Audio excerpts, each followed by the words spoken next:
Hello Leo, Sun, Moon, Rising, and Venus Signs. Kamusta kayo? Saan po'y nasa mabuti kayong kalagayan? Welcome back po sa Star Tarot. At kung bago kayo rito, welcome din po kayo. Please subscribe, like, share my videos, and leave me a comment po kung nakaresonate kayo. So, first message ninyo po ay let go. Enjoy the pulsing light of the firefly, but don't hold on too tight. So, Leo, there could be things dito na alam mo yon, kailangan mo nang i-release sa buhay mo. Kailangan mo nang tanggalin sa buhay mo. Okay? So, figure that out. No? Pero siguro nararamdaman mo naman yan na hindi ka na dyan masaya, hindi na yan nakakabuti sa'yo.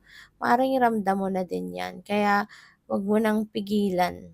Wag mo nang pigilan, i-release mo na, i-let go mo na. Okay? Kasi, kung bakit kayo nagkaka-idea, no, na it's about time na for you to release it because, 'di ba? Talagang hindi na 'yan nakakabuti siguro sa iyo. At nararamdaman mo na instead na positibo ang maging epekto sa inyo, baka mas lalo ka nang napapasama, 'di ba? Kaya tanggalin mo na, i-release mo na 'yan. We have the flow, go with the flow as water trickles down a stream, do not hurry. Okay? Do not hurry. Huwag kang magmamadali. Just go with the flow. Okay? Sumabay ka na lang sa agos ng buhay. Sumabay ka na lang sa gabay sa'yo ng universe. Yun ang sundin mo. Kasi for sure, yun ang makakabuti para sa inyo. Hindi kaya ilalagay ng universe sa kung saan ka hindi magiging mabuti. Alright? So, we have reconnect. Secrets lurk in the captive shadows deep in the woods. There could be a realization dito for you na it's about time na for you to reconnect. 'Di ba? Reconnect with the universe, reconnect with God. Maaaring hindi na kayo masyado nakakapagdasal or baka nakakaligtaan nyo na nga magdasal. Maaaring ganyan ang sitwasyon. No? So, this is the perfect time for you to reconnect with the divine. Okay?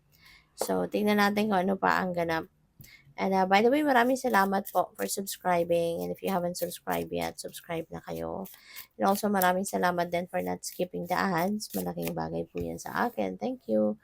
And also, please click the join button sa baba ng video kung gusto po ninyo na mag-join kayo sa membership. Okay? Thank you. So, what else? Coins. Wow, Leo. Mayroong perang dadating. Money will be coming to you. Ayan, this could be a windfall of money. This could be a win. Hindi specify dito kung saan magagaling. Pero tignan mo, babagsak na lang, 'di ba? From above yung perang ito. So, this could be a windfall. This could be a winning. Baka mananalo na kayo sa loto, sa raffle, or sa kung saan man kayo tumataya. No? So, good luck sa'yo. So, we have Turkey. Someone is behaving stupidly. Ayan. So, baka mabibisit kayo dito sa taong ito. So, wag na ninyo sigurong pansinin na lang, 'di ba? Kasi baka mabisit lang kayo, mahawa lang kayo ng kanegahan ng taong ito, eh makakaano yan sa'yo, makakaapekto yan sa'yo. Imbes na matanggap mo na to na perang ito, imbes na meron dumating na swerte kung makakaramdam ka ng pagkabwisit, that's negative energy, so that can stand between you and this beautiful energy. Kaya, as much as possible, deadma ka na lang. Huwag mo na tong pansinin. Okay? So, we have bouquet, compliments from an admirer. Ayan. So, may tagahanga ka. May admirer ka. At pwedeng mabisto mo siya na admirer mo pala siya because meron siyang mga siguro gagawin or sasabihin sa'yo. 'Di ba? Na mapapansin mo, may gusto sa akin to or humahanga sa akin to. So, we have rat, someone working against you behind your back. Ayan. So, maaaring naiinggit ito sa'yo or nagagalit sa'yo, 'di ba? So, kung ano man, kung sino man ito, mararamdaman mo din yan. No? If there is something or someone na merong iniisip na hindi maganda towards you, mararamdaman mo yung energy ng taong yan. Hindi rin makakatingin sa'yo ng diretso, sa mata, kapag you are around, no, makakaramdam siya ng discomfort, hindi siya magiging komportable na you are around. Yung mga ganun ba? Kaya ano 'to, for sure, this is someone 'no, na naiinggit sa'yo. This is someone na, alam mo yun, ano yan, this is someone na hindi ito,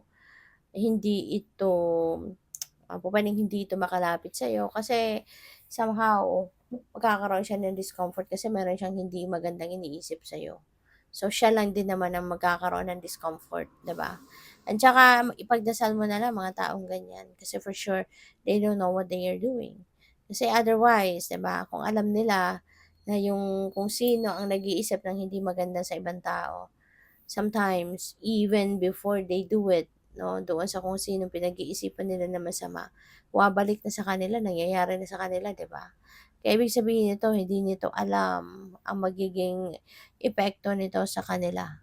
Hindi nila alam or maybe they're not aware na kung ano man ang iniisip mong hindi maganda towards other people, it will definitely bounce back sa kanila, 'di ba? So, what else? We have both. Oh, wow, Leo. So, ang swerte mo ngayon sa pera.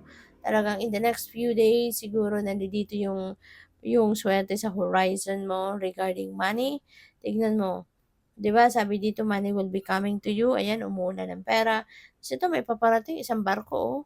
Pupuwedeng isang barkong pera ito, 'di ba?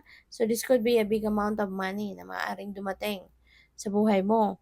So, sabi dito money or property through an inheritance. So, pupuwedeng meron ditong perang a windfall of money talaga na dadating, or maaaring merong magpapamana sa'yo dito ng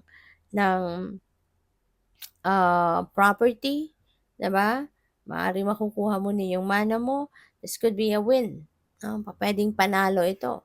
So, pupuwedeng mananalo ka sa lotto or sa kahit anumang game of chance kung kayo'y mananaya or definitely this is a windfall of money. Meron na lang biglang dadating na pera sa inyo. So, i-align niyo na yung sarili ninyo with this energy. Remove any negativity, okay? Remove any negativity, just project love, just project whatever is right, 'di ba? Kung anong tama, kung anong mabuti. Kasi mahalaga na yung energy mo is aligned with these beautiful energies. Kasi otherwise, eto napaka-positive na energy. Tapos ikaw pala, lagi kang nagne-negative thoughts, lagi kang nagne-negative thinking, lagi kang nagrereklamo, lagi kang nagwa-whining, 'di ba? So, do not expect that these beautiful energies ay dadating sa buhay mo kung ganun ang enerhiya na pino-project mo, negatibo. Kasi negative energy for sure will attract negative situations, negative things. Pero kung positibo ang energy mo, 'di ba? For sure, positibo at magaganda at maswerte ang energy din na maa-attract mo sa buhay mo. Kaya merong mga tao 'no, na nababasa ko sa mga comments, hindi ko lang sure kung saan ko nabasa 'yun ng mga kung anong sign, 'di ba? But meron akong mga nababasa. There are many, messages 'no, all this time na meron akong nababasa na sabi may swerte, sabi may dadating na pera, sabi ganito, ganyan. But can you examine yourself first, 'di ba, bago ka magkomento ng gano'n, bago ka magsabi ng mga gano'n, na sabi may perang dadating, may swerteng dadating, pero wala naman nangyayari, 'di ba? Simula pagkabata ko may nabasa akong gano'n, simula pagkabata ko, ano na ako talagang walang kaswerte-swerteng dumadating sa buhay ko, mula pagkabata niya hanggang ngayon kung ano man ang edad niya. So, by the way that that person is writing that comment, 'di ba, punong-puno ng pagrereklamo, punong-puno ng negative energy. So, papaano nga, 'di ba, papaano nga siya talaga makakatanggap ng biyaya, papaano siya makakatanggap ng swerte, papaano i-a-align ng universe sa kanya yung swerte, yung ganitong mga klaseng energy, yung pera, 'di ba?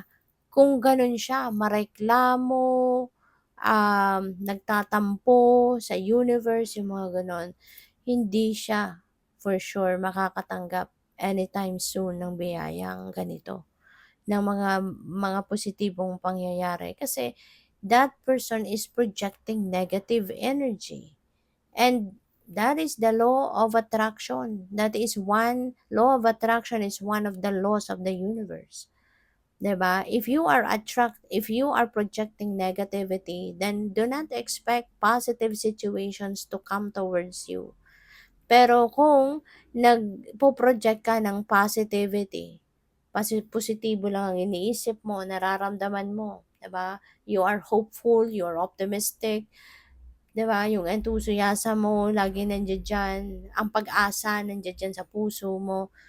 Then yun, sigurado makaka-attract ka ng mga ganitong klaseng bagay, ganitong klaseng swerte, 'di ba? Kasi positive attracts positive, negative attracts negative, 'di ba? Yun ang dapat nating tandaan.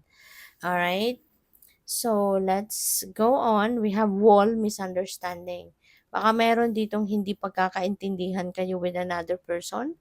That could be related to anything. Po pwedeng work situation ito, family, o pwedeng sa karelasyon mo, sa person mo, maaaring may hindi kayo pagkakaintindihan.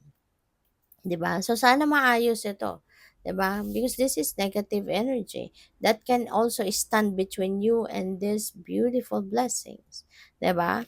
So, matutong magpatawad, mag-usap, 'di ba? Para matanggal na kung ano man ang mga hindi na pagkakaintindihan, ma-patch up na. So, great happiness. Ayan. Kapag ito yung i-align mo sa sarili mo dito, so sigurado, 'di ba? That will magnetize this beautiful energies kasi happiness is a positive energy, 'di ba? So magiging masayang-masaya ka, maaari na dahil yan diyan sa mga blessing na pwedeng matanggap mo nga, 'di ba? So kaya good for you. We have door, opportunities are waiting for you. Ayan, so merong magagandang oportunidad na lalapit sa iyo, Leo. Hindi natin alam kung ano 'to because the door is still closed, so we have no hint. Pero kapag dumating ang mga bagay na 'to, then kayo lang siyempre ang tanging nakakaalam niyan kung ano yung mga oportunidad na ito, okay? So, good luck. Thank you for watching. Love and light. Namaste.